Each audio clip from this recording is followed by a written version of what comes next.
अस्सलाम वालेकुम। अच्छा जी, कल हमने इन्वेंट्री वैल्यूएशन का एक थोड़ा आपका जाना पहचाना, ज़्यादातर बच्चों का जाना पहचाना चैप्टर उस पर बात शुरू की थी और उसमें हमने इन्वेंट्री क्या है, ऑर्डरिंग, इश्यूएंस और इसका रिसीविंग सिस्टम कैसे फ़्लो करता है, डिफरेंट डिपार्टमेंट्स क्या हैं इन्वॉल्व इस प्रोसेस में, डिफरेंट डॉक्यूमेंट्स क्या प्रिपेयर की जाती हैं और क्या जनरली एक बेसिक्स इंफॉर्मेशन में क्या अवेलेबल होती है। And the lastly we discuss about types of inventory, जिसमें raw material, work in process, finish goods and store spares and loose tools, इन पे हमने बात की थी। कोई सवाल कल के लेक्चर से, कोई प्रोसेस, कोई डॉक्यूमेंटेशन, कोई कहानी समझ ना आई हो, मैं इसमें बड़ा एक तो फिर क्लियर कर दूं, हमें सबको पता होना चाहिए कि हमारा कैप 3 का जो पेपर है ये 95 to 100% न्यूमेरिकल बेस्ड ही रहता है। लेकिन न्यूमेरिकल बेस को समझने के लिए हमें जो थ्योरेटिकल बैकग्राउंड है हर टॉपिक का वो ज़रूर अच्छी तरह पढ़ना है, क्योंकि थ्योरेटिकल बैकग्राउंड में जो टर्म्स और जो हम फैक्ट्स और प्रिंसिपल सीखते हैं वही इस्तेमाल करके हम न्यूमेरिकल को सॉल्व कर रहे होते हैं। तो ऐसा नहीं कि न्यूमेरिकल को डील करने के लिए आपको सिर्फ नंबर्स की प्रैक्टिस ही करनी है, आपको साथ साथ रीडिंग की आदत भी अपनानी है। तो इसलिए आपको ये सारा बैकग्राउंड दिया जाता है किसी भी टॉपिक की डिस्कशन के दौरान, ताकि आपको उसका जो सारा प्रिंसिपल्स हैं, उसकी जो बैकग्राउंड है, जो इन्फॉर्मेशन जिस एनवायरनमेंट में वो टूल यूज़ किया जाता है उस एनवायरनमेंट से आपको फेमिलराइज़ किया जाए। क्योंकि अब जितनी एनवायरनमेंट से फेमिलराइज होंगे, टर्म्स के बारे में जितना अच्छा जानते होंगे, उतना सवालों को अच्छा समझ पाएंगे, उतना बेहतर और क्वालिटी का जवाब बना पाएंगे आप। जी, कोई सवाल? हमारे चैप्टर का नाम है जी इन्वेंट्री वैल्यूएशन, और अब हमें इन्वेंट्री के बैकग्राउंड देख लिया, इन्वेंट्री की टाइप्स देख लिया, अब हम इन्वेंट्री वैल्यूएशन की तरफ मूव करेंगे। तो इन्वेंट्री वैल्यूएशन हमारे लिए क्यों ज़रूरी है इसको सीखना? इन्वेंट्री वैल्यूएशन दो जगह हमारे काम आती है। एक, हमारे पास जैसे हमने थोड़ी देर पहले कल हमने डिस्कस किया था कि जब इन्वेंट्री कंज्यूम हो जाती है तो हम उसको एज एक्सपेंस चार्ज कर देते हैं, और जो इन्वेंट्री हमारे पास इन हैंड रहती है वो एज एसेट हमारी स्टेटमेंट ऑफ फाइनेंशियल पोजीशन में नज़र आती है। तो जब आप इन्वेंट्री को एज एक्सपेंस चार्ज करते हैं, इन्वेंट्री जो कंज्यूम हुई उसकी वैल्यू आपने एज एक्सपेंस बुक करनी है, तो what should be the value of inventory consumed? Inventory valuation का एक एस्पेक्ट इधर भी आता है, और दूसरा एस्पेक्ट जब पीरियड फिनिश हुआ, साल ख़त्म हुआ, आपने स्टेटमेंट ऑफ फाइनेंशियल पोजीशन बनाई, आपने करंट एसेट्स की वर्किंग बनाई, उसमें आपने स्टॉक इन ट्रेड दिखाना है, आपने स्टोर्स, स्पेयर्स, लूज टूल दिखाने हैं, वहाँ पे आपको बताना पड़ता है जो इन्वेंट्री के यूनिट्स इन हैंड है उनकी क्या वैल्यू है। तो इन्वेंट्री वैल्यूएशन में हम दोनों एस्पेक्ट कवर करेंगे कि जो इन्वेंट्री हम इस्तेमाल करते हैं, जो हमने कंजम्पशन इन्वेंट्री की है उसकी वैल्यू कैसे हम सर्टन करें, और जो इन्वेंट्री इन हैंड रह जाती है उसकी वैल्यू कैसे सर्टन की जाती है। इन्वेंट्री इन हैंड जो रह जाती है उसकी वैल्यू, जी बेटा किसने पूछा था? वैल्यू इन हैंड से मुराद जो एसेट आपके हाथ में है, जो एसेट आपके स्टॉक में है, जो एसेट आपकी ऑर्गेनाइजेशन में है, उसकी वैल्यू। वैल्यू इन हैंड से मुराद स्टॉक जो आपके कस्टडी में रह गया, स्टॉक जो पीरियड एंड पे आपकी कंपनी की ऑनरशिप में रह गया, उसकी वैल्यू। अच्छा जी, इन्वेंट्री वैल्यूएशन की ज़रूरत हमें फाइनेंशियल रिपोर्टिंग में भी पड़ती है और कॉस्ट अकाउंटिंग में भी पड़ती है। फाइनेंशियल रिपोर्टिंग में इन्वेंट्री की ज़रूरत कहाँ पड़ती है? तो भाई वो कॉस्ट ऑफ सेल्स की वर्किंग में, बिल्कुल हमें कॉस्ट ऑफ सेल्स की वर्किंग जो बनानी पड़ती है उसमें हमें इन्वेंट्री वैल्यू की ज़रूरत पड़ती है। मैं अगर आपकी याद दहानी के लिए, आप लोगों ने ये फॉर्मेट पढ़ा होगा अपनी इंट्रो की स्टडी में, तो ये पीएनएल का एक फॉर्मेट है, मैं आपकी याद दहानी के लिए रिकॉल करवाता हूँ। इसमें फिर हम देखेंगे इन्वेंट्री वैल्यूएशन कहाँ पे पिच इन होती है। एक स्टैंडर्ड कॉस्ट ऑफ सेल्स की, चले बल्कि हम शुरू करते हैं पीएनएल में। आपका जो पीएनएल होता है उसमें प्रेजेंटेशन होती है कुछ ऐसे, sales less cost of sales, यहाँ से आ रहा होता है ग्रॉस प्रॉफिट। इसके आगे की कहानी में हम नहीं जाते, लेकिन यहाँ पे नोट आ रहे होते हैं। ठीक है, सेल्स में शायद नोट की ज़रूरत कभी होती है कभी नहीं होती, लेकिन let's assume cost of sales का नोट नंबर 6 है। अब कॉस्ट ऑफ सेल्स का नोट नंबर जो 6 है वो कैसे बनता है, इस पे हम बात करते हैं। कॉस्ट ऑफ सेल्स की वर्किंग, जो डिटेल वर्किंग है, मैं कोशिश करता हूँ कंप्रीहेंसिव को बनाएं, वो शुरू होती है opening stock of raw material से। फिर इसमें आप ऐड करते हैं परचेजेस ऑफ रॉ मटेरियल की, फिर इसमें से आप लेस करते हैं closing stock of raw material. As a result आपको मिलता है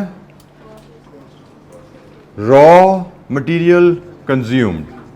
जो रॉ मटेरियल कंज्यूम्ड है उसकी वैल्यू मिली आपको। इसके बाद इसमें क्या करते हैं जी, ऐड करते हैं हम मैन्युफैक्चरिंग एक्सपेंसेस। मैं मैन्युफैक्चरिंग एक्सपेंसेस की एक ही हेडिंग लिख रहा हूं, लेकिन हमें पता है मैन्युफैक्चरिंग एक्सपेंसेस में क्या क्या आता है। मैन्युफैक्चरिंग एक्सपेंसेस, प्रोडक्शन एक्सपेंसेस एक ही बात है। इसमें क्या क्या आइटम्स आ सकती हैं? मैन्युफैक्चरिंग एक्सपेंसेस में क्या क्या आएगा? रॉ मटेरियल को प्रोडक्शन में आप लेके जा रहे हैं फिनिश गुड्स बनाने के लिए, तो रॉ मटेरियल को फिनिश गुड्स में कन्वर्ट करने के लिए जो जो खर्चे आते हैं उनको मैन्युफैक्चरिंग एक्सपेंसेस कहते हैं, प्रोडक्शन एक्सपेंसेस कहते हैं, जिसमें आपकी लेबर है, जिसमें आपकी बिजली है, फैक्ट्री का रेंट है, प्लांट की डेप्रिसिएशन है, एटसेट्रा एटसेट्रा। जितने भी प्रोडक्शन एक्सपेंसेस हैं रॉ मटेरियल के अलावा, वो डायरेक्ट प्रोडक्शन एक्सपेंसेस हैं, वो इनडायरेक्ट प्रोडक्शन एक्सपेंसेस हैं, वो वेरिएबल प्रोडक्शन एक्सपेंसेस हैं, वो फिक्स प्रोडक्शन एक्सपेंसेस हैं। रॉ मटेरियल के अलावा तमाम जो प्रोडक्शन एक्सपेंसेस हैं वो आपके मैन्युफैक्चरिंग एक्सपेंसेस में कैटेगराइज होते हैं। तमाम मैन्युफैक्चरिंग एक्सपेंसेस जब यहाँ पे ऐड कर लेते हैं तो फिर जो टोटल आपकी यहाँ पे बनता है उसको कहते हैं प्रोडक्शन कॉस्ट या मैन्युफैक्चरिंग कॉस्ट। इसको प्रोडक्शन कॉस्ट कह लें या इसको मैन्युफैक्चरिंग कॉस्ट कह लें, एक ही बात है। ये आपको बता रहे हैं कि पूरे साल में आपने कितनी अमाउंट का रॉ मटेरियल कंज्यूम किया और रॉ मटेरियल के अलावा मजीद कितने आपने प्रोडक्शन एक्सपेंसेस इनकर किए। ये आपका टोटल मैन्युफैक्चरिंग एक्सपेंसेस हो जाता है। इसके बाद क्या होता है जी, add opening work in process less closing work in process. तो यहां से क्या मिलता है जी, इसका सब टोटल क्या बनता है?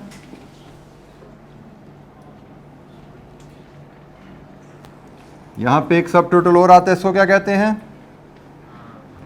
कॉस्ट ऑफ गुड्स मैन्युफैक्चर या प्रोड्यूस्ड, एक ही बात है। कॉस्ट ऑफ गुड प्रोड्यूस्ड या मैन्युफैक्चर्ड। इसके बाद आप इसमें ऐड करते हैं opening stock of finish good,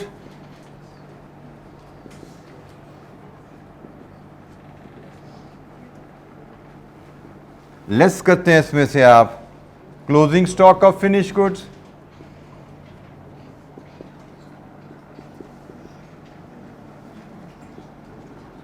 इसके रिजल्ट में आपको मिलती है figure cost of goods sold. Cost of sales कह लें, कॉस्ट ऑफ गुड्स सोल्ड कह लें, एक ही बात है। तो ये जनाब आपकी फाइनल फिगर आप समझिए, ये आपका नोट है पीएनएल का एक कॉस्ट ऑफ गुड्स सोल्ड की फिगर का। अब इस नोट में इन्वेंट्री वैल्यूएशन आप देखिए कहाँ कहाँ आ रही है। ये ओपनिंग स्टॉक की वैल्यू है, ये रॉ मटेरियल, ये closing stock of raw material की वैल्यू है, ये opening stock of work in process की वैल्यू है, ये closing stock of work in process की वैल्यू है, ये opening stock of finish goods की वैल्यू है, ये closing stock of finish goods की वैल्यू है। ओपनिंग स्टॉक की वैल्यूज़ पिछले पीरियड की क्लोजिंग वैल्यूज़ होती हैं। हम अगर एक पीरियड का पीएनएल बनाने जाते हैं, एक पीरियड का रिकॉर्ड मेंटेन करते हैं, तो हमारी रिस्पॉन्सिबिलिटी क्लोजिंग स्टॉक की वैल्यूज़ डिटर्मिन करने की होती है। क्लोजिंग स्टॉक की वैल्यूज़ हम किसी भी पीरियड में डिटर्मिन करते हैं जो अगले पीरियड का ओपनिंग स्टॉक बनता है और हमारे इस स्टेटमेंट में यूज़ हो रहा होता है। तो ये जी एक कॉस्ट ऑफ गुड्स सोल्ड या कॉस्ट ऑफ सेल्स का एक नोट होता है जो फाइनेंशियल रिपोर्टिंग में प्रॉफिट लॉस अकाउंट की एक्सप्लेनेशन में आ रहा होता है, इसमें भी हम देख रहे हैं हमें इन्वेंट्री वैल्यूएशन की ज़रूरत पड़ती है। सो इन्वेंट्री वैल्यूएशन की ज़रूरत हमें फाइनेंशियल रिपोर्टिंग में भी पड़ती है, और इन्वेंट्री वैल्यूएशन कॉस्ट अकाउंटिंग में तो चाहिए ही चाहिए, क्योंकि कॉस्ट अकाउंटिंग में हमने कॉस्ट पर यूनिट कैलकुलेट करनी होती है। एक यूनिट को इस्तेमाल बनाने में, एक यूनिट को बनाने में हमारा कितना खर्चा लगा, हमें एक यूनिट को बनाने में मटेरियल भी इस्तेमाल हुआ, तो मटेरियल कितना इस्तेमाल हुआ, कितने रुपए का इस्तेमाल हुआ, हमें ये कैलकुलेट करना होता है। ठीक है, तो हमें कॉस्ट अकाउंटिंग में भी इन्वेंट्री वैल्यूएशन टेक्निक की ज़रूरत पड़ी है, हमें फाइनेंशियल रिपोर्टिंग में भी इन्वेंट्री वैल्यूएशन टेक्निक की ज़रूरत पड़ी है। तो अब हम इन्वेंट्री वैल्यूएशन की तरफ जाएंगे, और इसमें पहली पॉइंट जो हम डिस्कस करने जा रहे हैं, मैंने इन्वेंट्री वैल्यूएशन के ना आपको दो एस्पेक्ट बताए, एक जो इन्वेंट्री आप कंज्यूम करते हो उसकी वैल्यू, एक इन्वेंट्री जो पीरियड एंड पे आपकी इन हैंड रह जाती है उसकी वैल्यू। ठीक है, पहले जो हम डिस्कस करने जा रहे हैं एस्पेक्ट, जो इन्वेंट्री इन हैंड होती है उसकी वैल्यू, इन्वेंट्री इन हैंड जो आपके पास बचती है उसकी वैल्यू कैसे मेजर करनी चाहिए। जी बेटा, ये फॉर्मेट नहीं बेटा, ये फॉर्मेट क्योंकि फाइनेंशियल रिपोर्टिंग का फॉर्मेट है, तो ये बुक में नहीं है, you can take note of it. नज़र नहीं आ रहा या इसको ज़रा एक पिक्चर लेके, कुछ जहाँ बच्चा बैठा है पिक्चर लेके व्हाट्सएप ज़रा करें मुझे, मैं इसको शेयर कर लूँगा आप लोगों से। ठीक है,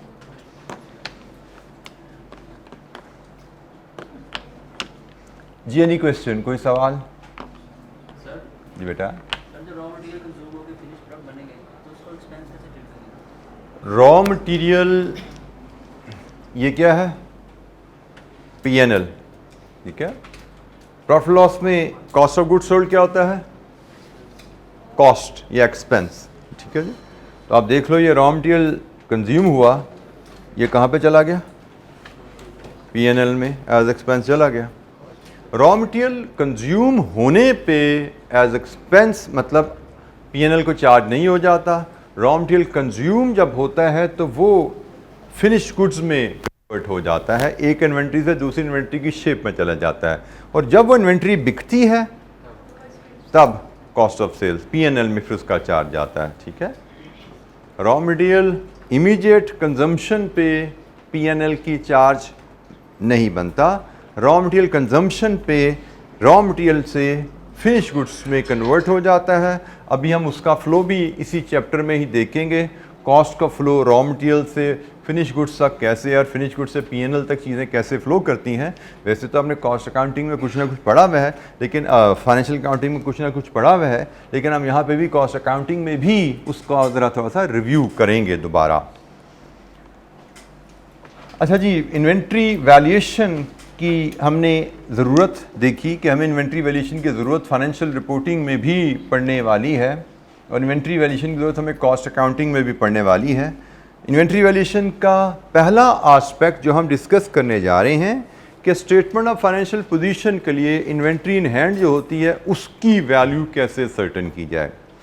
इन्वेंट्री वैल्यूएशन का बेसिक असूल आप लोगों ने जो पढ़ा होगा पहले ही ऑलरेडी, हम उसी का ये इस चैप्टर में ज़्यादातर रीकैप है। ठीक है, तो बहरहाल असूल क्या है? Inventory must be measured in financial statement at the lower of cost और NRV।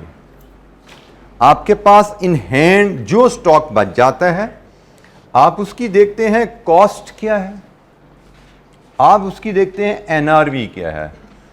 जो इन दोनों वैल्यूज में से लो होगी आप उस लो वैल्यू पे स्टेटमेंट ऑफ फाइनेंशियल पोजीशन में इन्वेंट्री को रिकॉर्ड करेंगे। आप इन्वेंट्री की कॉस्ट से क्या मुराद है, इन्वेंट्री की NRV से क्या मुराद है, अब हम इस पे थोड़ी सी बात करेंगे। पहले हम ज़रा NRV को बात कर लें, ये ज़रा थोड़ी सी छोटी बात है, जल्दी ख़त्म हो जाएगी। किसी इन्वेंट्री की NRV से क्या मुराद है? एक बच्चा को हाथ खड़ा करके बताएं, NRV ऑफ एन आइटम से क्या मुराद है। फॉर एग्जाम्पल हम इसको और सिंपल कर लेते हैं। फर्नीचर वर्कशॉप में एक पीरियड ख़त्म हुआ, मेरे पास इन्वेंट्री में एक डाइस पड़ा हुआ है। अब इस डाइस की कॉस्ट क्या है उस पर हम बात करेंगे, काफ़ी बात चलेगी उस पर, लेकिन इस डाइस की NRV से क्या मुराद है? जी बेटा, estimated selling price less cost to complete that sale. This is NRV.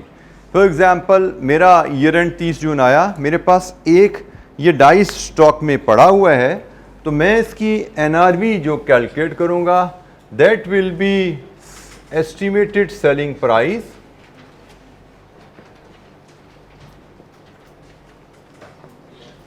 let's assume इसकी सेलिंग प्राइस है 5000 less cost required to complete the sale, और लेट्स अज्यूम उसमें दो कॉस्ट है, एक कमीशन है मेरे सेलमैन की और एक उसका ट्रांसपोर्ट है या कैरेज है जो मुझे कस्टमर को प्रॉमिस किया मैंने उसको देना पड़ेगा। मेरी कंपनी की पॉलिसी है कि हम गुड्स कस्टमर के वेयर हाउस पे पहुंचाते हैं, तो कमीशन मेरे जो सेल्समैन को जानी है वो से 100 रुपया है और कैरेज जो मेरा वो से 500 रुपया है, तो ये दो कॉस्ट मैं लेस करूंगा, तो NRV इज 4400। इस एक डाइस की net realisable value which is abbreviated as NRV is 4400। NRV से मुराद एक प्रोडक्ट को बेच के मेरी जेब में कितना पैसा आता है, तो इस डाइस को बेच के मेरी जेब में तो 44 आएंगे 100, प्राइस बेशक 5000 है लेकिन मेरी जेब में 5000 नहीं पहुंच रहे, क्योंकि 5000 कमाने के लिए मुझे 600 रुपये का खर्चा करना पड़ जाएगा। तो NRV से मुराद एक यूनिट को बेच के नेट कैश कितना रिसीव करता है बिजनेस। NRV से मुराद एक प्रोडक्ट को बेच के नेट कैश बिजनेस कितना रिसीव करेगा। तो ये NRV की कहानी तो सिंपल है, हमने देखना है भाई हमारे स्टॉक में एक डाइस पड़ा हुआ है, इसकी NRV क्या है, इसकी कॉस्ट क्या है, इन दोनों में से जो लो वैल्यू होगी हम उस पे इस डाइस को statement of financial position report करते हैं। नेट रियलाइजेबल वैल्यू, किसी बच्चे को नेट रियलाइजेबल वैल्यू के मतलब में कोई दिक्कत, कोई उसको समझने में कैलकुलेट करने में कोई दिक्कत?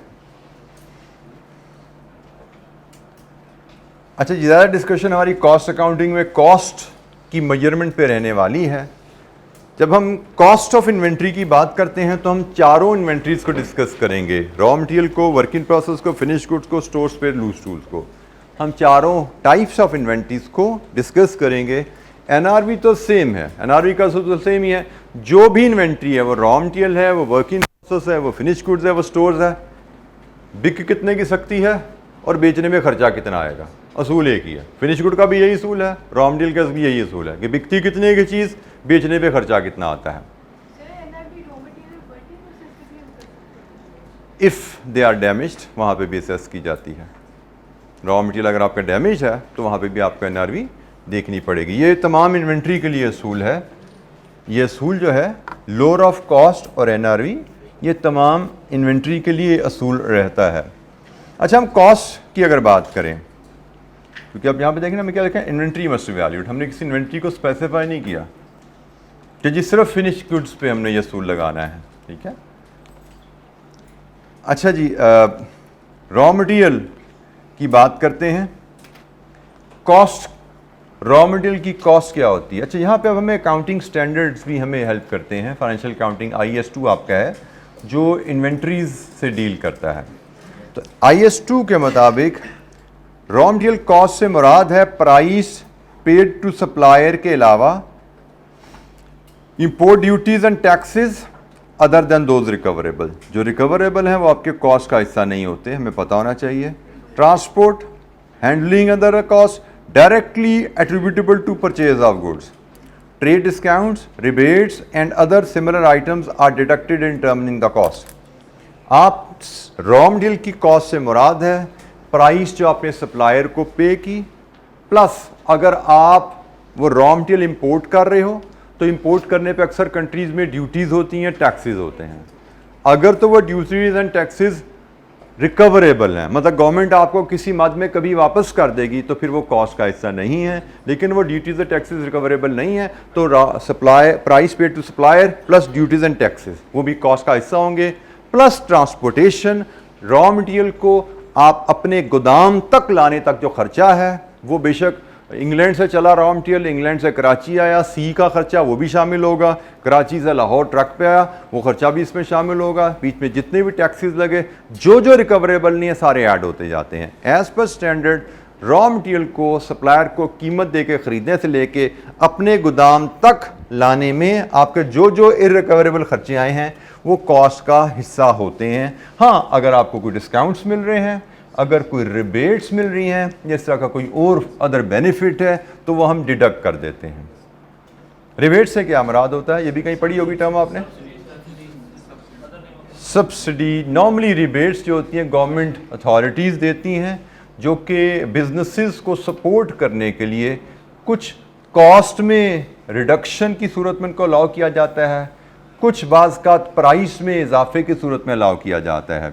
जैसे अक्सर चीज़ें इंपोर्ट पे कुछ हो सकता है, रिपोर्ट मिल रही हो रॉ मटेरियल की, गवर्नमेंट कहेगा जी हम चाहते हैं कि आप हमारे यहाँ पे प्रोडक्ट एक्स बनाएं, प्रोडक्ट एक्स का रॉ मटेरियल बाहर से मंगवाते हैं, बड़ा महंगा पड़ता है, तो हम आपको उसमें आपको 20 रुपये पर यूनिट सब्सिडी देंगे। आप मंगवाएं वहाँ से, 100 रुपये का रॉ मटेरियल आता है, 20 रुपये हम पे किया करेंगे उसमें। This is rebate. और बाज़ का एक्सपोर्ट्स में रिबेट दी जाती है, गवर्नमेंट चाहती है जी लोग शुगर एक्सपोर्ट करें, लेकिन शुगर का जो मैन्युफैक्चरर है वो कहते हैं जी शुगर की बाहर प्राइस बड़ी कम है, हमें तो पाकिस्तान में 80 रुपये मिल रहे हैं, बाहर इसकी प्राइस इतना खर्चा भी लगाएंगे भेजेंगे भी, हमें वहाँ पे 78 रुपये मिलते हैं। तो गवर्नमेंट उनको इनकरेज करने कहती है ठीक है आप एक्सपोर्ट करो, 8 रुपये मुझसे ले लेना। तो ये भी एक रिबेट की शेप है, ये सेल्स के ऊपर रिबेट है, it has nothing to do with the cost. लेकिन जब कॉस्ट पे रिबेट है तो yes that should be deducted from the cost, ठीक है। तो सेल्स में जो रिबेट होती है वो रेवेन्यू में ऐड हो जाती है। आपकी प्राइस कस्टमर आपको 78 दे रहा है, गवर्नमेंट 8 रुपये दे रही है, तो आप अपना रेवेन्यू 86 पे बुक करते हो। अगर आपको रिबेट सेल पे मिल रही है, आपको कॉस्ट पे रिबेट मिल रही है, तो आप अपनी प्राइस टू पे टू सप्लायर में से कॉस्ट में से वो लेस कर देते हैं। तो रिबेट्स एंड डिस्काउंट्स लेस किए जाते हैं। Work in process partially complete products होती हैं।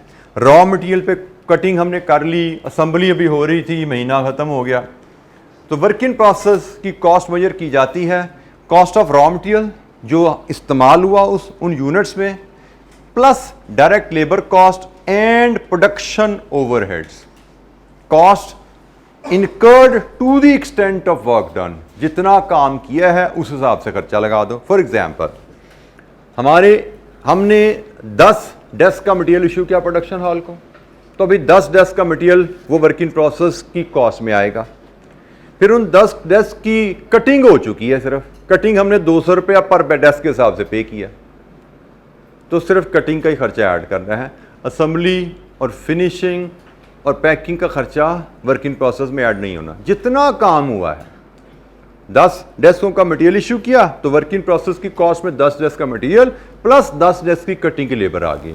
और इसके अलावा अगर प्रोडक्शन ओवरहेड्स का खर्चा जो यकीनन कुछ ना कुछ लगता है, जैसे ही प्रोडक्शन प्रोसेस शुरू होता है, बिजली, किराया, हेल्पर्स, उनके भी खर्चे लगने शुरू हो जाते हैं, ठीक है।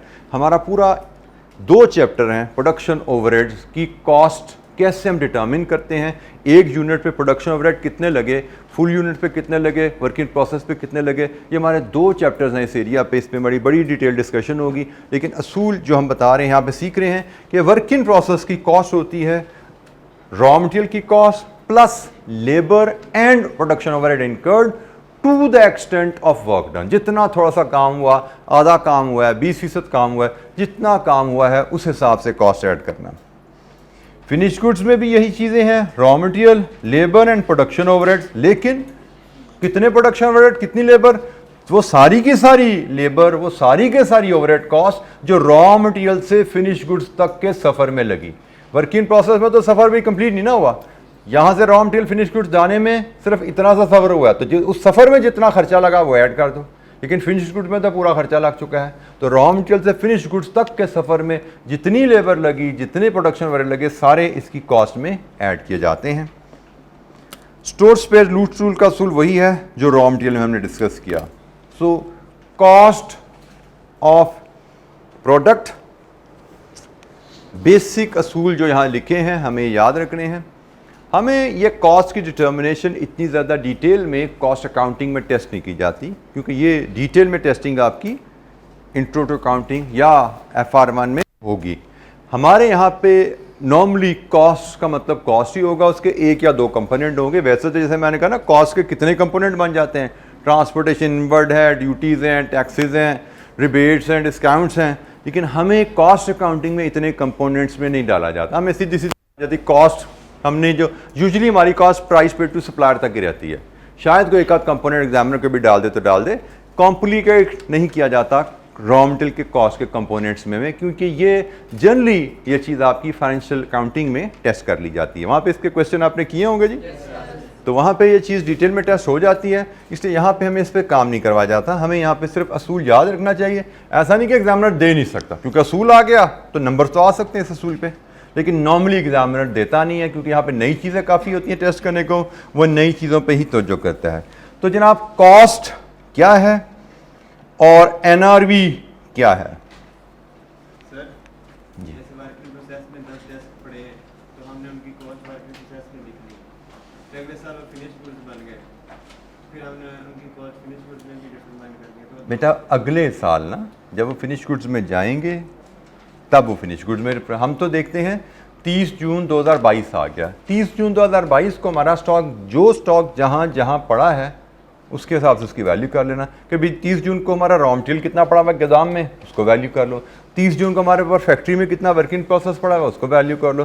30 जून में फिनिश गुड्स में कितना माल पड़ा, उसको वैल्यू कर लो। फिर अगला साल शुरू हो जाना, अगले साल में फिर सिलसिला वो work in process finish good में जाएगा, raw material work in process में आएगा और फिनिश गुड सेल होता जाएगा। ये सारा साल साइकिल चलता रहेगा ना। फिर रॉ मटेरियल खरीदोगे नया, raw material work in production को इशू होगा, प्रोडक्शन से वो फिनिश गुड में जाएगा और फिनिश गुड से बिकता जाएगा, पूरा साल ये साइकिल सा चलता रहेगा। फिर अगली 30 जून आ जाएगी, फिर ब्रेक लगाओगे, देखोगे अब रॉ मटेरियल कितना पड़ा हुआ है, फैक्ट्री में कितना पड़ा हुआ है, फिनिश गुड्स में कितना पड़ा हुआ है। ठीक है, साइकिल चलता रहेगा। आपने अकाउंटिंग चलती रहती है, एक अकाउंट से दूसरा अकाउंट, दूसरे अकाउंट से तीसरे अकाउंट में चीज़ें ट्रांसफ़र होती जाती हैं। और पीरियड पे देखते हो भाई, जब हमने रोका उस वक्त कौन सी चीज़ कहाँ पड़ी हुई है। जी एनी क्वेश्चन, कोई सवाल? जी बेटा, जी बेटा, इससे भी ऊपर बेटा, इन्वेंट्री इन हैंड से मुराद inventory in the custody of the company which will be classified as the asset. दोबारा बोली, मैं सवाल समझ नहीं आया बेटा। बेटा मैं इसी पॉइंट की इलस्ट्रेशन के लिए, डेमोन्स्ट्रेशन के लिए हम एक इलस्ट्रेशन 1 करने लगे, वो इसी पॉइंट पे। ठीक है, इलस्ट्रेशन 1 कर लें, फिर शायद आपके जहन में जो सवाल है वो क्लियर हो जाए। इलस्ट्रेशन 1 जो हमारा है ये लोअर ऑफ कॉस्ट और NRV के प्रिंसिपल पे है। ठीक है, तो ये हमारे पास हैंडआउट में अवेलेबल है इलस्ट्रेशन 1।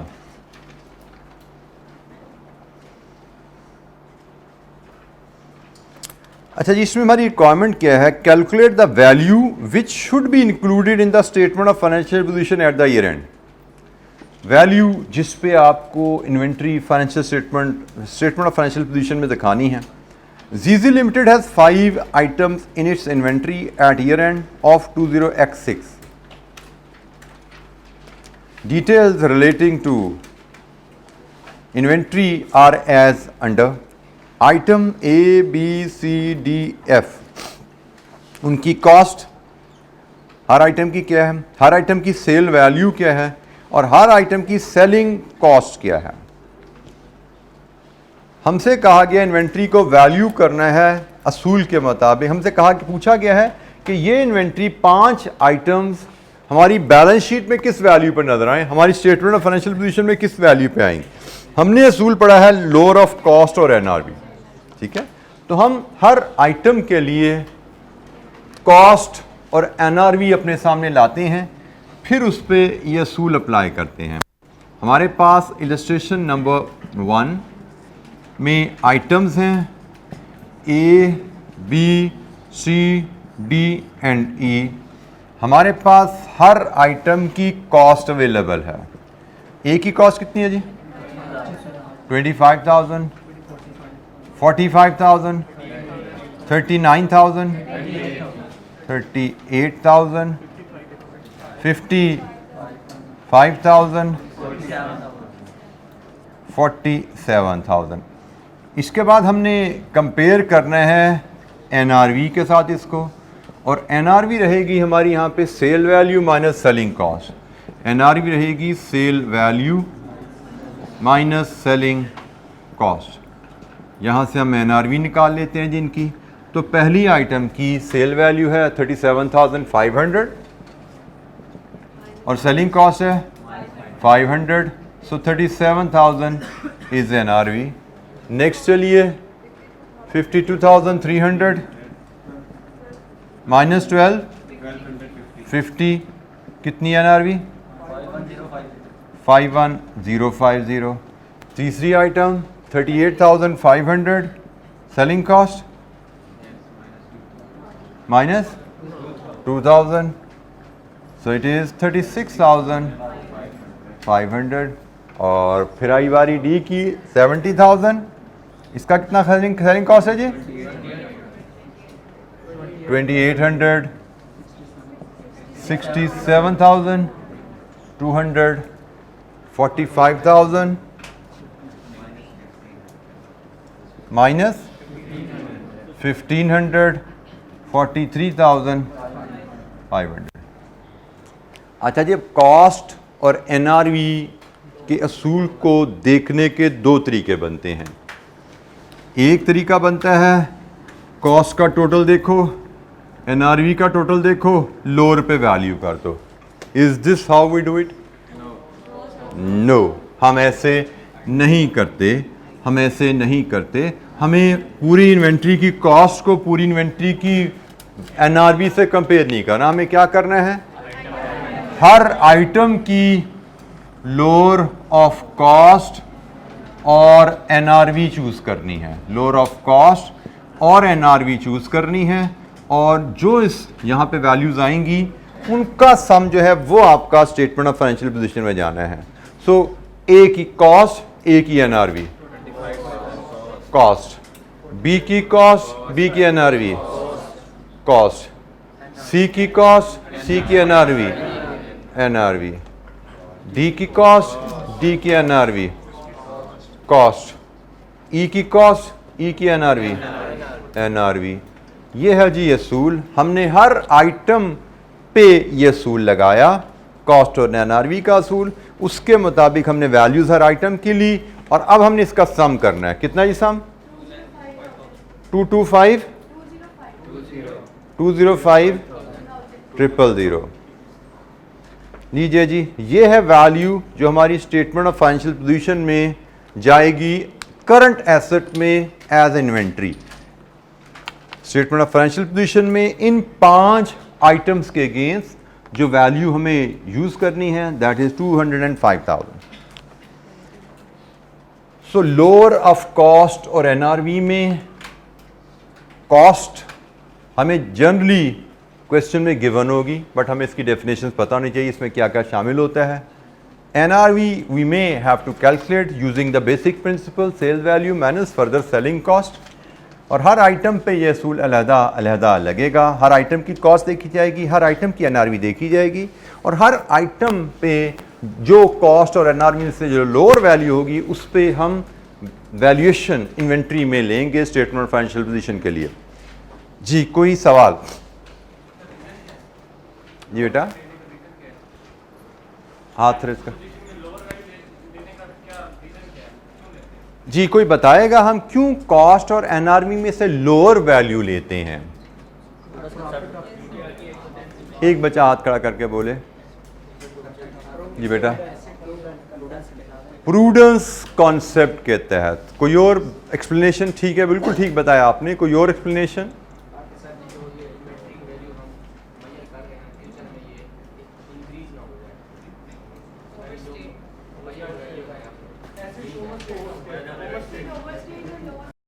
बेसिकली बेटा normally NRV will always be higher. Normally NRV will always be higher unless inventory is either damaged or obsolete. Unless inventory is damaged or obsolete, inventory NRV is higher.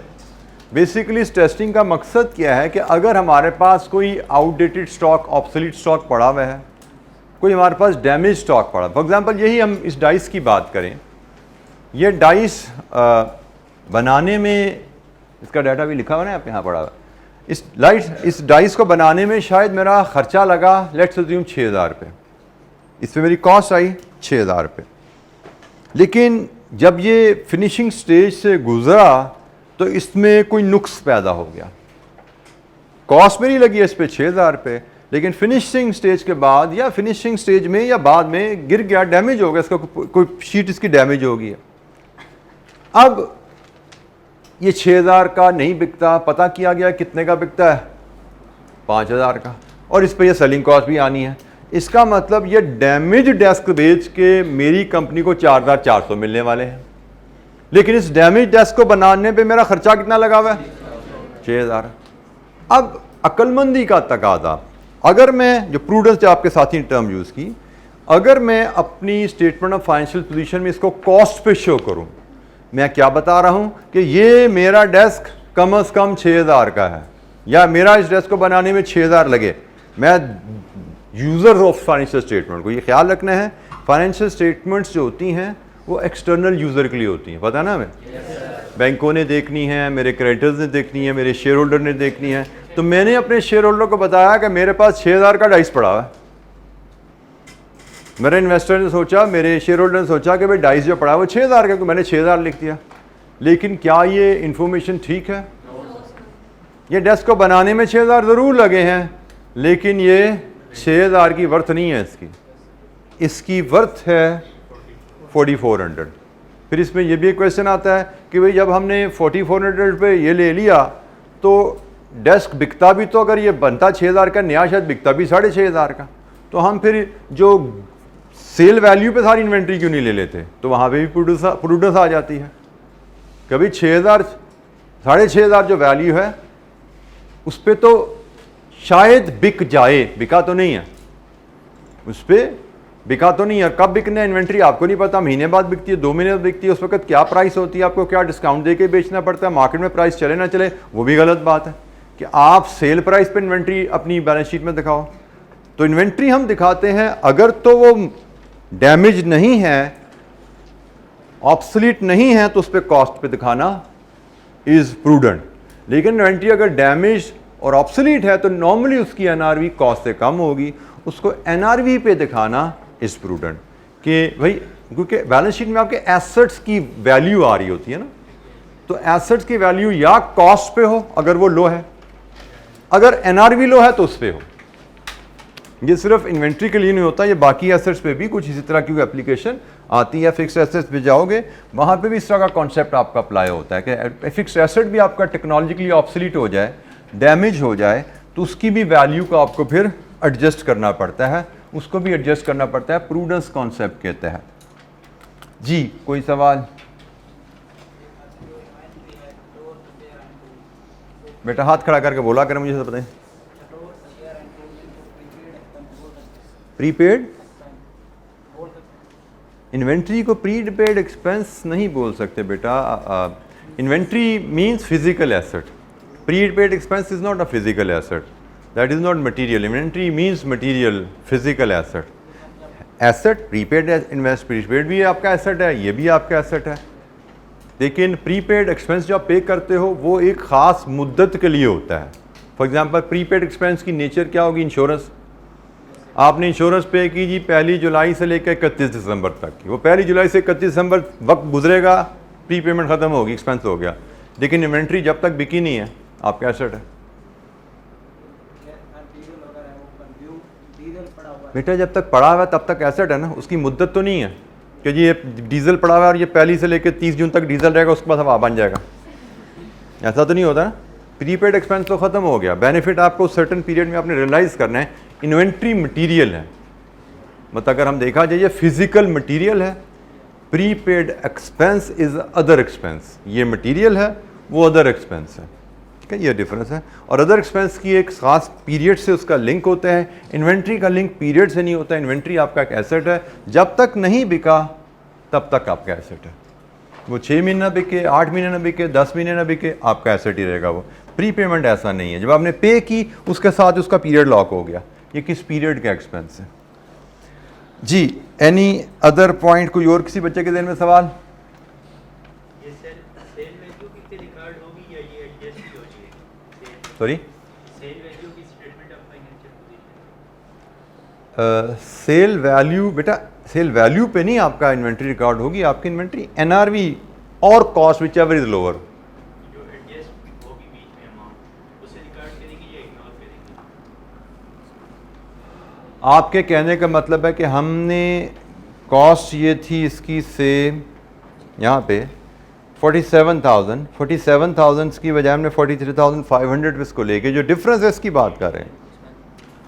ये जो difference है, हमने inventory को बनाने में 47,000 रुपये लगाए, हमने एक स्टॉक को बनाने में 47,000 रुपये खर्च किए, लेकिन अब हम उसको 47,000 रुपये अपनी फाइनेंशियल पोजीशन में कैरी नहीं कर रहे, तो this will be a right of. जो डिफरेंस आएगा ना, हम इस डिफरेंस को राइट ऑफ करेंगे, ये पीएनएल को चार्ज जाएगा अलहदा से, क्योंकि हमने बनाने पे खर्चा इतना लगाया, लेकिन हम इसको एज फिनिश गुड्स इतने पे रख नहीं सकते इसको, क्योंकि हमने भी थोड़ी देर पहले बात की थी कि रॉ मटेरियल जो इस्तेमाल होता है वो फिनिश गुड कॉस्ट में ऐड हो जाता है, लेबर जो खर्च होती है वो फिनिश गुड कॉस्ट में ऐड हो जाती है, ओवरहेड जो है वो फिनिश गुड कॉस्ट में ऐड होते हैं, तो ये सारे खर्चों का सम है। लेट्स अज्यूम ये फिनिश गुड्स अगर हैं, अब हमने ये सारे खर्चे ऐड करके इन्वेंट्री फिनिश गुड्स में ले तो गए 4700 की, लेकिन हम साल के एंड पे कह रहे हैं भाई हमने इसको बैलेंस शीट में 4700 पे नहीं रखना, हमने इसको 43,500 पे रखना है। तो जो डिफरेंस है वो फिर आपका एक एसेट जो 47,000 पे आ रहा था, बनाने पे उसको 47,000 लगे, लेकिन ईयर एंड पे आप कहते हैं कि भाई अब हमने इसको 47,000 पे बैलेंस शीट में नहीं रखना, तो आपको अपने लेजर को एडजस्ट करना पड़ता है।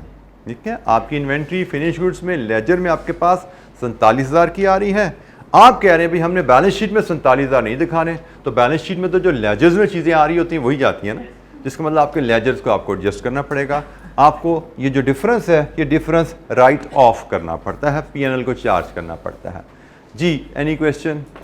अभी इसकी इन्वेंट्री की अकाउंटिंग हमने सारी पढ़नी है, ये सारी बातें अभी हमारे सामने आएंगी इस चैप्टर के साथ साथ चलते हुए।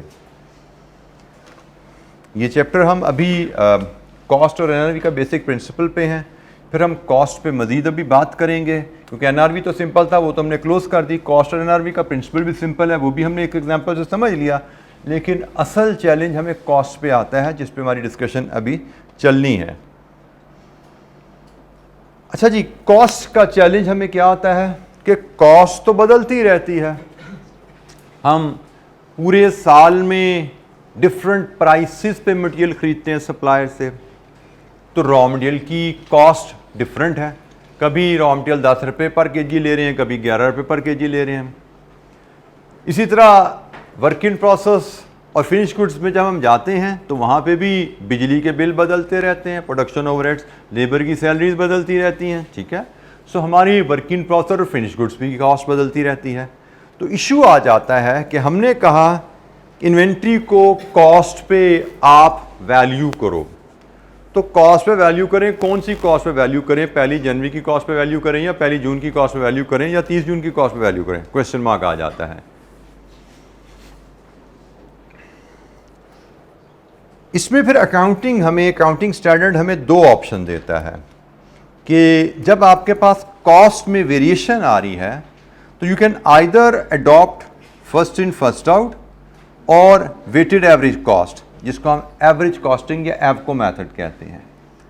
कॉस्ट बदलती रहती है, आपके पास इन्वेंट्री 30 जून पे साल के एंड पे जो पड़ी हुई है, ज़रूरी नहीं उसकी कॉस्ट वो आपने जो खरीदी ड्यूरिंग द ईयर एक ही कॉस्ट पे खरीदी हो। प्रैक्टिकल बल्कि ऐसा ही है कि डिफरेंट कॉस्ट पे आप इन्वेंट्री खरीदते रहते हो, जनवरी में खरीदी, फरवरी में खरीदी, मार्च में खरीदी, हर महीने उसकी कॉस्ट डिफरेंट आपको शायद पड़ रही होगी। पाकिस्तान में तो आजकल दिनों के हिसाब से कॉस्ट बदल रही है, पिछले कुछ महीनों से, पहले महीनों बाद बदलती थे रेट्स, आजकल तो दिनों में रेट बदल रहे हैं। तो अब इशू ये आ जाता है कि 30 जून को स्टॉक हमारे पास जो पड़ा है उसकी कॉस्ट कौन सी है। तो हमें अकाउंटिंग स्टैंडर्ड्स 2 ऑप्शन देते हैं कि हम चाहें तो फर्स्ट इन फर्स्ट आउट पे इन्वेंट्री की कॉस्ट मेजर कर लें इस असूल पे, चाहें तो एवको मेथड पे मेजर करें। तो जनाब ये क्या होता है first in first out method? पहले हम इसकी बात कर लें, what is in first out method? एक बच्चा, मुझे इतनी बातें समझ नहीं आती, एक बच्चा हाथ खड़ा कर बोले। जी बेटा। हाँ, यहाँ पे फर्स्ट इन फर्स्ट आउट बड़ा सिंपल सा असूल है। ये मेथड कहता है कि आप अपना रिकॉर्ड मेंटेन करते हुए ये अज्यूम कीजिए कि आप जब मटेरियल इस्तेमाल करते हैं तो सबसे पहले आप वो मटेरियल इस्तेमाल कर रहे हैं जो सबसे पुराना ख़रीदा गया था। First in first out. अच्छा, ये बात सिर्फ रिकॉर्ड की हद तक है, फिजिकली ज़रूरी नहीं कि फिजिकली भी आप ढूंढने पड़ जाओ, भाई वो पहला कौन सा ख़रीदा था वो यूनिट निकाल के लाओ, 10,000 यूनिट पड़े मैंने से पहले वाला ख़रीद के लाओ। फिज़िकली ऐसा होना ज़रूरी नहीं है। फिज़िकली आप अपनी कन्वीनियंस से या जो बिज़नेस के लिए बेहतर है उस अंदाज में यूनिट्स उठा के इस्तेमाल करते रहें, लेकिन ये सिर्फ रिकॉर्ड की हद तक है, रेट की हद तक है। क्या जब आपने मटेरियल यूज़ किया, हो सकता है वो मटेरियल आपने फरवरी वाला जो लॉट उठाई थी वो उठा के इस्तेमाल कर ली, लेकिन आपने एज्यूम ये करना है कि भाई मेरे पास जो लॉट्स पड़ी हुई हैं उनमें सबसे पहली लॉट जनवरी में आई थी, जनवरी वाली लॉट का रेट क्या है। आपने फर्स्ट इन फर्स्ट आउट, जो सबसे पुरानी लॉट आपके पास पड़ी होती है, आप उस लॉट को सबसे पहले इस्तेमाल करना चाहते हो रिकॉर्ड में, तो आप यही लिखोगे कि मैंने जो 10 यूनिट इस्तेमाल किए हैं, मेरे पास जनवरी की लॉट 20 रुपये के हिसाब से आई थी, तो ये 10 यूनिट 20 रुपये वाले हैं। जब जनवरी की लॉट ख़त्म हो जाएगी फिर फरवरी की बारी आ जाएगी and so on. First in first out का रिजल्ट क्या होता है कि जो क्लोजिंग स्टॉक इन हैंड आपके पास बचता है वो आपकी लेटेस्ट परचेजेज होती हैं, क्योंकि जनवरी फरवरी इस्तेमाल करते आ रहे हो, तो जितने भी यूनिट्स ईयर एंड पे आपके पास बचे हैं यही समझा जाता है कि ये सबसे लेटेस्ट जो आपने रिसेंट पीरियड में ख़रीदे हैं ये वो यूनिट हैं। पुराने जो ख़रीदे थे सबसे पहले वो हम इस्तेमाल कर चुके हैं, ये हमारे पास लेटेस्ट वाले पड़े हैं। एफको की बात हम जैसे आएंगे एफको पे तब मैं आपको एलैबोरेट कर दूंगा। फिलहाल हम एक फाइफो के हिसाब से रिकॉर्ड की मेंटेनेंस देखते हैं। ये हमारे पास एक बेसिक से इलस्ट्रेशन है जी, इलस्ट्रेशन 2, जिसमें कुछ ट्रांजैक्शन है, इनको रिकॉर्ड करना है फाइफो मेथड के तहत।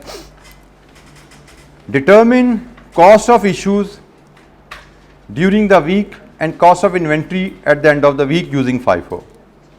हमें इन्वेंट्री वैल्यूएशन, मैंने यही दो चीज़ें कहा था ना आपको, इन्वेंट्री वैल्यूएशन में हमने यही दो चीज़ें डिटरमिन करनी होती हैं। एक, जो इन्वेंट्री हम यूज़ कर रहे हैं इश्यूज, उनकी कॉस्ट ऑफ इश्यूज, और दूसरी cost of inventory at the end of the week. Inventory valuation में हमारा यही दो मकासद हासिल करना हमारे सामने रहता है कि जो इन्वेंट्री हम यूज़ करते हैं उसकी क्या कॉस्ट है, और जो इन्वेंट्री हमारे पास एट द एंड रह जाती है उसकी कॉस्ट क्या है। अच्छा, यहाँ पे फिर मैं क्लियर कर दूँ, फाइफो से हम इन्वेंट्री इन हैंड की कॉस्ट लेते हैं। बैलेंस शीट में क्या जानी है, कॉस्ट और NRV which ever is lower. FIFO method से हम इन्वेंट्री इन हैंड की कॉस्ट निकालेंगे। बैलेंस शीट में कॉस्ट नहीं जानी, बैलेंस शीट में जानी है कॉस्ट और NRV which ever is lower. तो बैलेंस शीट से हम बेसिकली ये वैल्यू निकालने जा रहे हैं कि भाई इन्वेंट्री ए की कॉस्ट क्या है हमारे पास पीरियड एंड पे, इन्वेंट्री बी की कॉस्ट क्या है। हम जैसे ये इलस्ट्रेशन करने लगे हैं, हर आइटम का इस तरह का रिकॉर्ड मेंटेन किया जाता है और हर आइटम का पीरियड एंड पे ऐसी कॉस्ट निकाली जाती है। फिर उस कॉस्ट को उसकी एनआरवी से कंपेयर करके बैलेंस शीट में वैल्यू लेके जाई जाती है। तो हम एक आइटम की कॉस्ट निकालने जा रहे हैं। Margin limited had the following material transaction during the first week in the March. जो मटेरियल आपने कंज्यूम किया उसकी कॉस्ट। इशू से मुराद स्टोर से आपने प्रोडक्शन वालों को इशू कर दिया फॉर यूज़, तो जो मटेरियल आपने यूज़ कर लिया उसकी कॉस्ट, और जो मटेरियल आपके पास इन हैंड रह गया उसकी कॉस्ट। ओपनिंग बैलेंस 1 मार्च का 10 यूनिट 2 रुपये के हिसाब से, रिसीट 2 मार्च की 70 यूनिट 2 रुपये 20 पैसे के हिसाब से, इश्यूज 3 मार्च के 40 यूनिट, इसका रेट हमें नहीं बताया गया, हमें असूल बता दिया गया है, first in first out method के असूल से निकालिएगा। फिर रिसीट है 4 मार्च की 50 यूनिट्स 2 रुपये 30 पैसे के हिसाब से, इश्यूज़ हैं 5 मार्च के 70 यूनिट 2, और इसका भी रेट हमें नहीं बताया गया। हमसे कहा गया है cost of issues during the week and cost of inventory at the end of the week using FIFO approach determine कीजिए। अच्छा जी, इसमें प्रेजेंटेशन के डिफरेंट अंदाज हो सकते हैं। हमें जिस अंदाज में रिकॉर्ड मेंटेन करने को कहा जा रहा है इसकी रिकॉर्ड मेंटेनेंस के ये नताइज हासिल करने के लिए, ये वैल्यू निकालने के लिए, ये वैल्यू निकालने के लिए हम फॉर्मेट क्या अडॉप्ट करते हैं?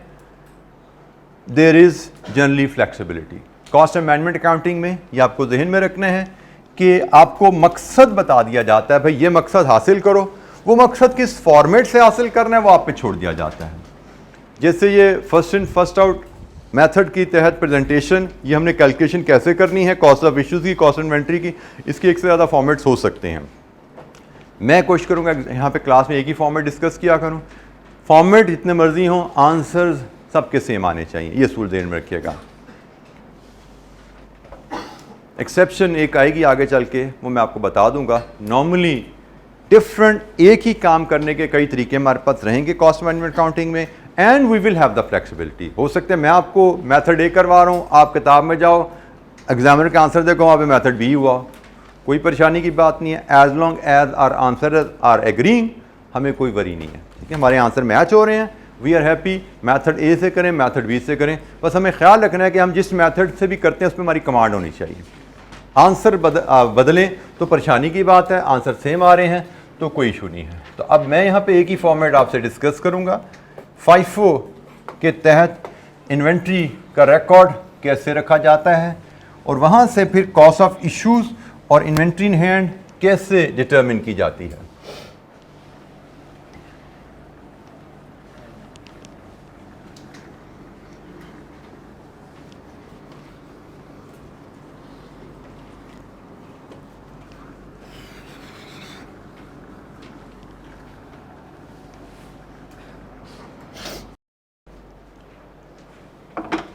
इलस्ट्रेशन नंबर 2 है जी हमारे पास।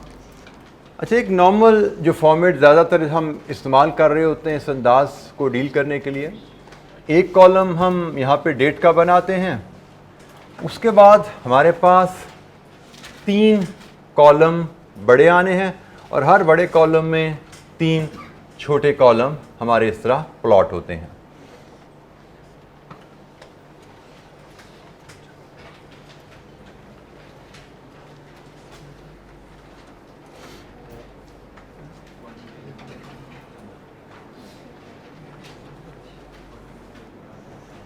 हमारा फॉर्मेट रहता है, यहाँ पे पहले आ गई डेट, यहाँ पे आती है जी रिसीट्स, यहाँ पे हैं जी इश्यूज़, और यहाँ पे हैं जी बैलेंस। और हर रिसीट, इश्यूज़, बैलेंस में further quantity, rate and amount.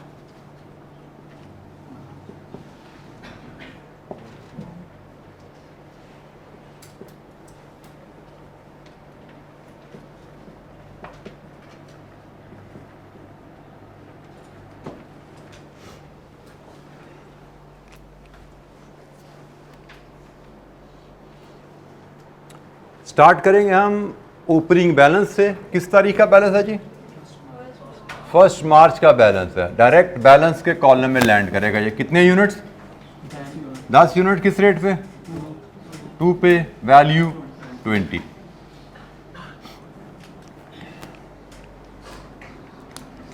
First in first out method, हम हर ट्रांजैक्शन को इस लेजर में रिकॉर्ड करेंगे, और हर ट्रांजैक्शन के बाद बैलेंस कॉलम अपडेट किया जाता है, और हर ट्रांजैक्शन के बाद हम एक लाइन से, हर बैलेंस के बाद एक लाइन से इस डेट को क्लोज करते हैं।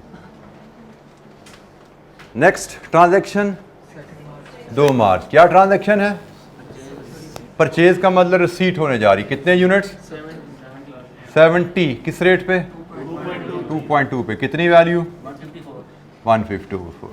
एज अ रिजल्ट हमें अब हर ट्रांजैक्शन के बाद बैलेंस कॉलम को अपडेट करना है। ठीक है जी। अब हमारे पास बैलेंस में कितने यूनिट्स हो गए हैं? 80। First in first out method में आप हर लॉट ऑफ यूनिट्स को अलहदा रखते हैं। आप इसको 10 + 70 80 नहीं रखेंगे। First in first out method में हमने हर लॉट को अलहदा रखना है, और असूल यह है कि सबसे पुरानी लॉट सबसे ऊपर रहती है। हमारे पास पहले से एक 10 यूनिट्स की लॉट पड़ी हुई थी। 10 यूनिट 20 रुपए के हिसाब से, 2 रुपए के हिसाब से 20 रुपए के। 70 यूनिट्स और आ गए, 2.2 के हिसाब से 154 में लीजिए जी ये बैलेंस के बाद हर ट्रांजैक्शन के बाद बैलेंस कॉलम अपडेट करना है और लाइन लगा के डेट क्लोज करनी है। अब हम देख सकते हैं हमारे पास 10 और 70 दो लॉट्स में 80 यूनिट्स पड़े हैं, 20 और 154 174 रुपए के ये 20 यूनिट्स हैं।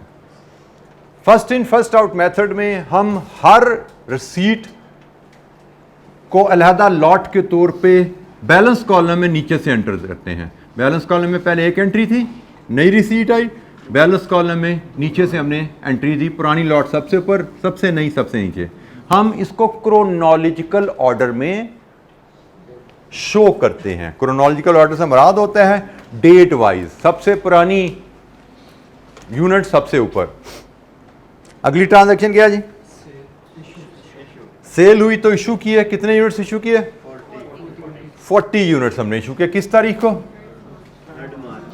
3 मार्च को 40 यूनिट्स इशू किया। आप जरा तो जस्ट देखिएगा, first in first out method. अब हमने इन में से 40 यूनिट्स बेचे हैं या इस्तेमाल किए हैं।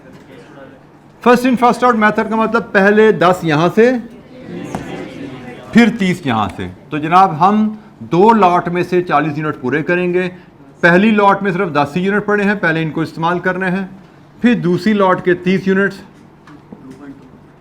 इनको इस्तेमाल करने हैं। इसके बाद बैलेंस कॉलम भी अपडेट करने हैं। हर रसीट हर पेमेंट के बाद बैलेंस कॉलम अपडेट। अब हमारे पास बैलेंस कॉलम में सिर्फ इस लॉट के 40 यूनिट रह गए हैं। हर ट्रांजैक्शन के बाद बैलेंस कॉलम अपडेट और डेट क्लोज।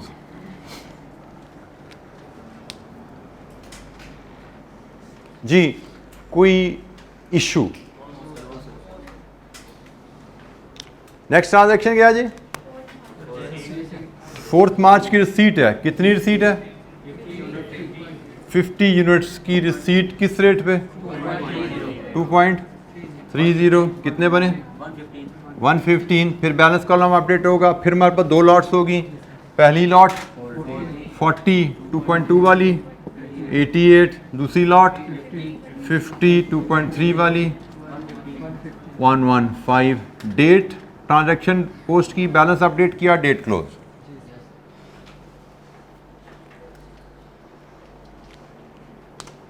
नेक्स्ट इज जी लास्ट ट्रांजैक्शन। 5 मार्च के इश्यूज हैं। कितने हैं? 70।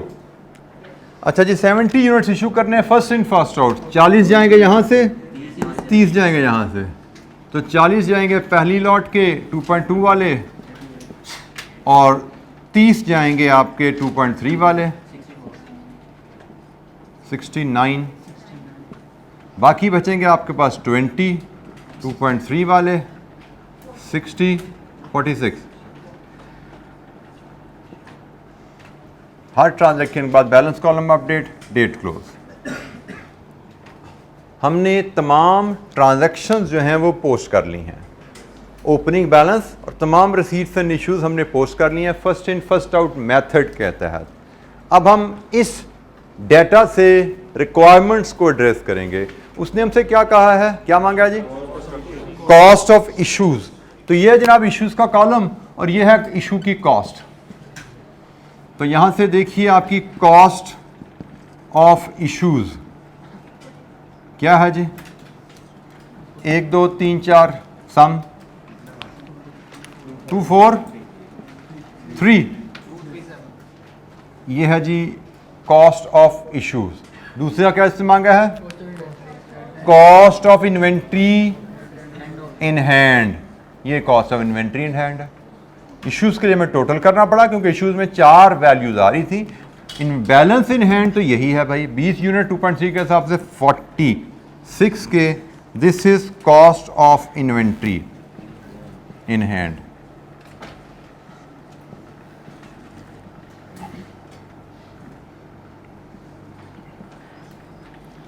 वीक के एंड पे हमारे पास 20 यूनिट्स हैं जो 46 रुपीज़ कॉस्ट कर रहे हैं हमें।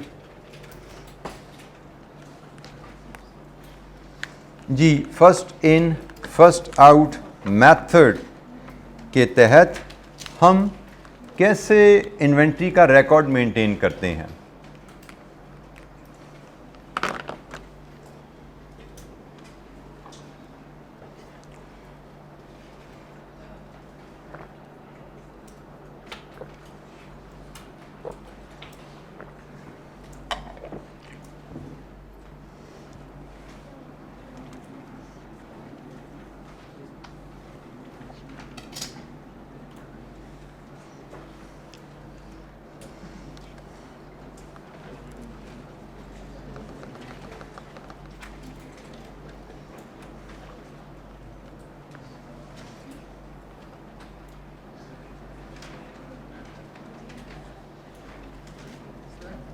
जी बेटा, सर अगर क्वेश्चन में इन्होंने पोस्ट दी होगी तो उस पोस्ट के मुताबिक हम इससे कन्वर्ट करेंगे या इसी के मुताबिक? दोबारा सवाल कीजिए, क्या पूछ रहे हैं बेटा? क्वेश्चन में यूनिट कॉस्ट दी होगी, उसमें नहीं दी थी क्वेश्चन में यूनिट कॉस्ट इश्यूज़ की और बेटा इश्यूज़ की आपको कभी भी कॉस्ट नहीं दी जाएगी, इश्यूज़ की आपको पॉलिसी बताई जाएगी, ठीक है। हमें जैसे यहाँ पे उसने पॉलिसी बता दी कि आपकी पॉलिसी है FIFO, तो FIFO मेथड के तहत हमें इशू की कॉस्ट खुद ही लेनी पड़ी, ठीक है। इसी तरह हम आगे सवाल करेंगे, वो हमें बता देगा जी आपकी इश्यूज़ की पॉलिसी एवको, तो हम एवरेज कॉस्टिंग के तहत इश्यूज़ की कॉस्ट खुद ही लेंगे। हमें सिर्फ ओपनिंग बैलेंस बताया जाएगा और परचेजेस की कॉस्ट बताई जाएगी, इश्यूज़ के लिए हमें पॉलिसी बताई जाएगी, ठीक है। हम उससे खुद कॉस्ट डिटर्मिन करेंगे पॉलिसी के मुताबिक FIFO या एवको के तहत। जी एनी क्वेश्चन, कोई सवाल? बेटा हम ये इसको हम क्या इस डॉक्यूमेंट को कहते क्या हैं, ये तो बात ही नहीं हुई हमारी। स्टॉक लेजर, ये स्टॉक लेजर है। Stock ledger is being maintained at cost, ये कॉस्ट पे मेंटेन किया जाता है, ठीक है।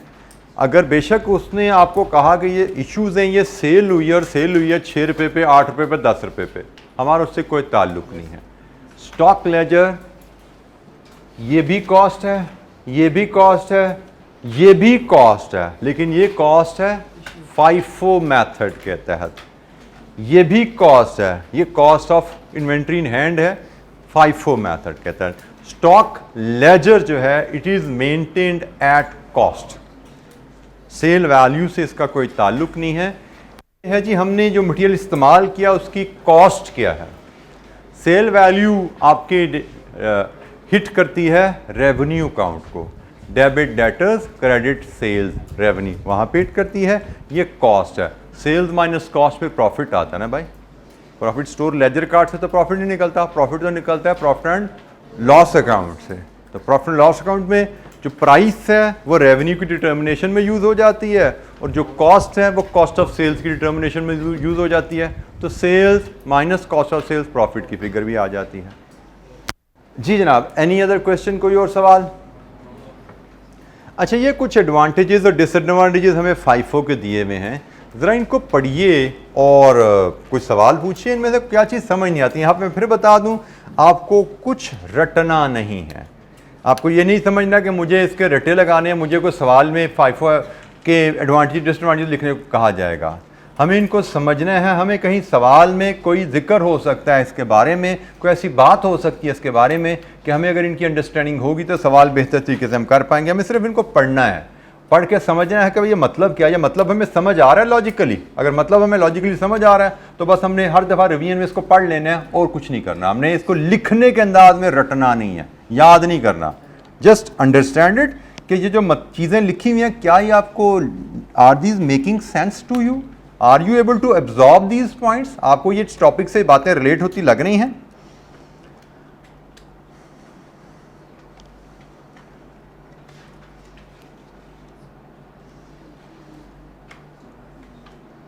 कोई टर्म, कोई जुमला समझ ना आए, you have to raise your hand and ask.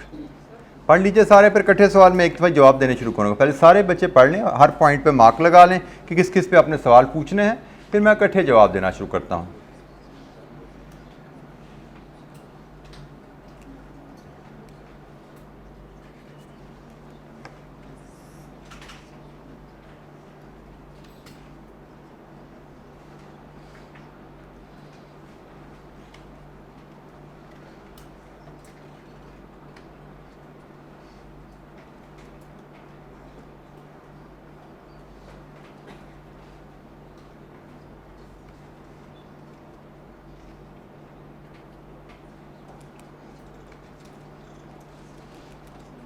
जी आप पूछिए क्या क्या सवाल है जी, आप पहले बेटा पूछना चाह रहे थे। Inventory values are near to replacement cost, तो शायद आप रिप्लेसमेंट कॉस्ट का मतलब जानना चाहते हैं, ऐसा ही है। रिप्लेसमेंट कॉस्ट से मुराद होती है किसी भी इन्वेंट्री की, किसी भी आइटम की रिप्लेसमेंट कॉस्ट से मुराद है कि वो आइटम आज हम ख़रीदें तो कितने की मिलेगी। जैसे ये डाइस हमने कभी ख़रीदा था मे बी 8,000 का मुझे नहीं पता, I'm just thinking 8,000 का कॉलेज ने लिया होगा, लेकिन वो ख़रीदा था 4 साल पहले, 3 साल पहले। रिप्लेसमेंट कॉस्ट से मुराद कि आज अगर हमें ये डाइस को बदलना पड़े तो how much it will cost us, replace करने की कॉस्ट। रिप्लेस का मतलब इसको हटाओ, यहाँ से बाहर करो, इसकी जगह इस जैसा ला के रखो, दिस इज रिप्लेसमेंट कॉस्ट। एक एसेट को रिप्लेस करना है, पुराना निकालना है, नया लाना है, रिप्लेसमेंट कॉस्ट। तो FIFO मेथड में हमने अभी पढ़ा था कि जो हमारे पास इन्वेंट्री इन हैंड बचती है वो हमारी मोस्ट रीसेंट परचेज में से होती है। ये अभी जो हमारे पास यहाँ पे पड़ी हुई है 2.3 के हिसाब से, ये तो हमने अभी कल ही खरीदी थी ना, ये तो हमने अभी कल ही खरीदी थी। तो हम यहाँ पे यही बात लिखे हैं कि हमारी जो इन्वेंट्री की कॉस्ट होती है ना, रिप्लेसमेंट कॉस्ट के करीब तर है। कि हम आज दोबारा इन्वेंट्री खरीदना चाहें तो 2.3 के आसपास ही हमें मिल जाएगी, क्योंकि ये बहुत रीसेंट रेट है ना जी। और कोई सवाल करना चाहता? जी बेटा। कंबरसम से मुराद होता है कि थोड़ा कॉम्प्लिकेटेड, डिफ़िकल्ट, रिकॉर्ड मेंटेन करना मुश्किल है, कंबरसम है, हर लॉट को अलग-अलग रखना पड़ता है आपको। ऑल्दो ये चीज़ें अब पीछे रह गई हैं इन द सेंस के अब ये चीज़ें मैनुअली होती नहीं हैं, अब सब चीज़ें तो कंप्यूटर कर रहा होता है। तो कंप्यूटर को एक साल लॉजिक दे दी तो उसको FIFO समझा दो, FIFO समझा दो, वो तो करता रहेगा, वो तो गलती नहीं करेगा। लेकिन ये ह्यूमन एक्शंस के लिहाज से लिखा गया, आपने मैनुअली इसको मेंटेन करना हो तो it is cumbersome to maintain. ये भी तो 2 लॉट्स है ना, 4, 6, 8, 10 लॉट्स हो जाएंगे, तुम 10 का हिसाब रखना, हर एंट्री के बाद अपडेट करना उनको, इट इज़ कंबरसम, मुश्किल हो जाता है थोड़ा मेंटेन करना।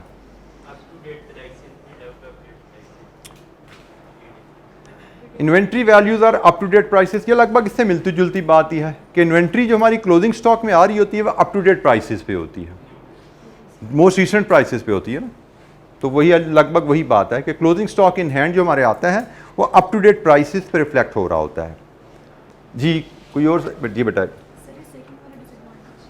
डिसएडवांटेज में second, it may be at issues may be at out of date prices. Closing stock तो अप टू डेट प्राइसेस पे है, लेकिन issues out of date prices पे होते हैं इसमें। कि इशू आप कर रहे होते फर्स्ट इन फर्स्ट आउट, जो सबसे पहले चीज़ खरीदी गई थी उसको इशू करो। जैसे हमने यहाँ पे 3 मार्च को इशू किया, 2 रुपये के हिसाब से मटेरियल जो ख़रीदा गया था, हालांकि हम 3 मार्च से पहले 2 रुपये 20 पैसे वाला मटेरियल भी खरीद चुके हैं, लेकिन हम 3 मार्च को 2 रुपये की कॉस्ट पे मटेरियल रिकॉर्ड कर रहे हैं, जो कि थोड़ी सी बात मुनासिब नहीं है कि हम एक मटेरियल जब इस्तेमाल कर रहे हैं तब मार्केट में वो मटेरियल 2 रुपये 20 पैसे का मिल रहा है, लेकिन हम अपनी कॉस्ट में उसको 2 रुपये पे रिकॉर्ड कर रहे हैं। तो ये एक इसका एक ड्रॉबैक है कि जो इश्यूज़ हैं, जो मटेरियल की यूजेज है, कंजम्पशन है, वो आउट ऑफ डेट कॉस्ट पे बुक होती है। इसका इम्पैक्ट क्या आता है, जब रॉ मटेरियल आपने आउट ऑफ डेट कॉस्ट पे बुक किया तो आपकी फिनिश गुड की प्रोडक्ट की कॉस्ट भी लो रह जाती है ना, और जब फिनिश गुड की प्रोडक्ट की कॉस्ट लो रहेगी तो आप प्राइस भी लो रख दोगे, लो प्राइस पे चीज़ बेच देते हो बाज़ का, ठीक है। तो आपकी प्राइसिंग में इशू आ जाता है। क्या कि आप पुराने मटेरियल की पुरानी रेटों पे हिसाब से कॉस्ट कैलकुलेट कर रहे हो, जो कि अंडर स्टेटमेंट ऑफ कॉस्ट हो जाती है जी। कोई और सवाल बेटा? Last point, cost comparison between jobs are difficult. ये भी अच्छा, मैंने अगर आपको याद हो कल ही की बात है शायद, हमने कॉस्ट कंट्रोल का वर्ड यूज़ किया था कि हमने कॉस्ट का रिकॉर्ड नहीं रखना, कॉस्ट कंट्रोल भी करनी है। और कॉस्ट कंट्रोल करने का एक बड़ा अहम जो टूल होता है वो कंपैरिजन होता है। कभी ये डाइस आपने बनाए, आज कितने का बना है, ये पिछले हफ्ते भी एक कस्टमर का ऑर्डर आया था, उसका कितने का बना था। अब first in first out method में हर कस्टमर के लिए जो रॉ मटेरियल यूज हो रहा है उसका रेट फर्क है। ये मटेरियल यूज हुआ, इसका रेट कुछ और था, ये मटेरियल यूज हुआ, इसका रेट कुछ और है। तो जब रॉ मटेरियल का रेट फर्क है तो फिनिश गुड की कॉस्ट भी तो फर्क हो जाती है ना। मतलब पिछले हफ्ते जिस कस्टमर का डेस्क बना था उस वक्त रॉ मटेरियल 2 रुपये था, इस हफ्ते जिस कस्टमर का डेस्क बन रहा है इस हफ्ते रॉ मटेरियल 2 रुपये 30 पैसे है। तो इन दोनों raw material, different raw material से जब प्रोडक्ट बनी है तो उनकी कॉस्ट भी तो फर्क होगी ना। तो कॉस्ट कंपैरिजन कंट्रोल के लिए किया जाता है। कॉस्ट कंपैरिजन मुश्किल हो जाता है कि हमें लगेगा भाई इस हफ्ते ये डेस्क महंगा क्यों बना, हम प्रोडक्शन टीम पर चढ़ाई करेंगे कभी तुमने कोई नुकसान कर दिया चीज़ का, पिछले हफ्ते तो ये डेस्क से 10 रुपये का बना था, अब ये 12 रुपये का कैसे बन गया। कसूर हो सकता है उनका ना हो, कसूर वजह क्या है कि पिछले हफ्ते मटेरियल सस्ता था, फाइफो के तहत, इस दफ़ा फाइफो के तहत मटेरियल महंगे रेटों पे आया है, ठीक है। तो कंपैरिजन, कॉस्ट कंपैरिजन मुश्किल हो जाता है। कॉस्ट कंट्रोल के लिए कॉस्ट कंपैरिजन किया जाता है, वो मुश्किल हो जाता है क्योंकि हर प्रोडक्ट के लिए, हर प्रोडक्शन के लिए रेट फ़र्क इशू हो रहे हैं। जी बेटा, item of in times of rising prices, as in this example, reported profits are high. एक बार लास्ट ये पॉइंट सुन लीजिए जी, ये वाला थर्ड वाला। इस एग्जांपल में देखिए आपका प्राइसेस बढ़ रही है ना, आपने 2 रुपये पे स्टॉक था, 2 रुपये 20 पैसे खरीदा, 2 रुपये 30 पैसे खरीदा, प्राइसेस बढ़ रही हैं जबकि इश्यूज हो रहे हैं पुराने रेटों पे। इश्यूज आपके पीएनएल को हिट करते हैं ना, पीएनएल में तो आपके रेट जा रहे हैं ये वाले 2 रुपये 2 रुपये 20 पैसे। अगर यहाँ पे जरा एवरेज निकालो, इसका एवरेज क्या निकल रहा है, कितने यूनिट गए हैं, 40 और ये 70, एवरेज रेट निकालो जरा बेटा। ये 40 + 70 110 हो गया, 243 डिवाइड बाई 110 2.2। हमने आखिरी मटेरियल खरीदा हुआ है 2.3 वाला, और पीएनएल को जो हमारा जाएगा यहाँ से, कॉस्ट को जो चार्ज हो रहा है 2.2 वाला। तो कॉस्ट हमारी राइजिंग प्राइसेस के पीरियड में जो इश्यूज होते हैं वो कम रेट पे हो जाते हैं, और इश्यूज कम रेट पे हुए, इसका मतलब प्रॉफिट लॉस को कॉस्ट कम चार्ज होगी। कॉस्ट कम चार्ज हुई तो प्राइसेस हाई होते हैं, प्रॉफिट आपके ज़्यादा आ जाते हैं, ठीक है। So in the times of rising prices FIFO में प्रॉफिट्स आपके ज़्यादा रिपोर्ट हो जाते हैं, एक्चुअली प्रॉफिट से ज़्यादा हैं क्योंकि आप फर्स्ट इन फर्स्ट आउट के तहत चल रहे हो।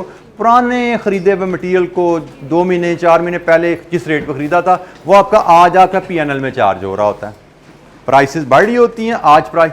अच्छा ये ध्यान में रखना, मटेरियल की कीमत आज अगर बढ़ गई है ना तो फिनिश्ड प्रोडक्ट की प्राइस आज के रॉ मटेरियल की कीमत के हिसाब से होती है, लेकिन आपकी अकाउंटिंग में रॉ मटेरियल की कॉस्ट पुरानी चार्ज हो रही है। प्राइस, सेल प्राइस आपकी आज की रॉ मटेरियल की कीमत के लिहाज से है, और अकाउंट्स में आपकी कॉस्ट पुरानी आ रही है, तो नतीजतन प्रॉफिट आपके ज्यादा दिखने शुरू हो जाते हैं, ठीक है जी बेटा। Logical, first in first out, जो पहले खरीदा उसको पहले इस्तेमाल कर लो, मतलब इट मेक सेंस ना, क्योंकि कुछ चीज़ें एक्सपायर भी हो जाती हैं कि पुरानी चीज़ आपने खरीदी और पड़ी रही, इस्तेमाल ही नहीं की, पड़े पड़े एक्सपायर हो जाती है। तो लॉजिकल, पहले जो चीज़ खरीदो उसको पहले इस्तेमाल करो। अच्छा ये आज के लिए इतना ही, कल इंशाअल्लाह हम एफको पे बात शुरू करेंगे, और अकाउंटिंग लेजर एंट्रीज़ पे भी कल इंशाअल्लाह हमारी बात होगी। वो बड़ी क्रिटिकल हमारा टॉपिक रहता है, ज़्यादातर सवाल में लेजर एंट्रीज़ पे आते हैं। Thank you. कल मतलब अगली क्लास भाई मंडे है। अस्सलाम वालेकुम।